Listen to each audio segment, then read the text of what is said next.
Good morning. My name is Cecil, and I'm going to be reading out of the Word this morning. I've been reading out of the book of Genesis, and today I pick up in Genesis chapter 29, and I'm reading in the Message translation, so I hope you enjoy. Jacob set out again on his way to the people of the east. He noticed a well out in an open field with 3 flocks of sheep bedded down around it. This was the common well from which the flocks were watered. The stone over the mouth of the well was huge. When all the flocks were gathered, the shepherds would roll the stone from the well and water the sheep. Then they would return the stone covering the well. Jacob said, "Hello, friends. Where are you from?" They said, "We're from Haran." Jacob asked, "Do you know Laban, son of Nahor?" "We do." "Are things well with him?" Jacob continued. "Very well," they said, "and here is his daughter, Rachel, coming with the flock." Jacob said, "There's a lot of daylight still left. It isn't time to round up the sheep yet, is it? So why not water the flocks and go back to grazing?" "We can't," they said, "not until all the shepherds get here. It takes all of us to roll the stone from the well. Not until then can we water the flocks." While Jacob was in conversation with them, Rachel came up with her father's sheep. She was the shepherd. The moment Jacob spotted Rachel, daughter of Laban, his mother's brother, saw her arriving with Uncle Laban's sheep, he went and single-handedly rolled the stone from the mouth of the well and watered the sheep of his Uncle Laban. Then he kissed Rachel and broke into tears. He told Rachel that he was related to her father and that he was Rebekah's son. She ran and told her father. When Laban heard the news, Jacob, his sister's son, he ran out to meet him, embraced and kissed him, and brought him home. Jacob told Laban the story of everything that had happened. Laban said, "Your family, my flesh and blood." When Jacob had been with him for a month, Laban said, "Just because you're my nephew, you shouldn't work for me for nothing. Tell me what you want to be paid. What's a fair wage?"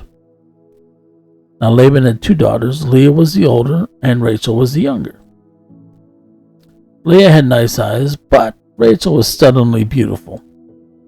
And it was Rachel that Jacob loved. So Jacob answered, "I will work for you for 7 years for your younger daughter Rachel." "It is far better," said Laban, "that I give her to you than marry her to some outsider. Yes, stay here with me." So Jacob worked 7 years for Rachel, but it only seemed like a few days. He loved her so much. Then Jacob said to Laban, "Give me my wife. I've completed what we agreed I'd do. I'm ready to consummate my marriage." Laban invited everyone around and threw a big feast. At evening, though, he got his daughter Leah and brought her to the marriage bed, and Jacob slept with her. Laban gave his maid Zilpah to his daughter Leah as her maid. Morning came, there was Leah in the marriage bed. Jacob confronted Laban. "What have you done to me? Didn't I work all this time for the hand of Rachel? Why did you cheat me?" "We don't do it that way in our country," said Laban. "We don't marry off the younger daughter before the older. Enjoy your week of honeymoon, and then we'll also give you the other one also. But it will cost you another 7 years of work." Jacob agreed. When he completed the honeymoon week, Laban gave him his daughter Rachel to be his wife. Laban gave his maid Bilhah to his daughter Rachel as her maid. Jacob then slept with her, and he loved Rachel more than Leah. He worked for Laban another 7 years. When God realized that Leah was unloved, he opened her womb, but Rachel was barren.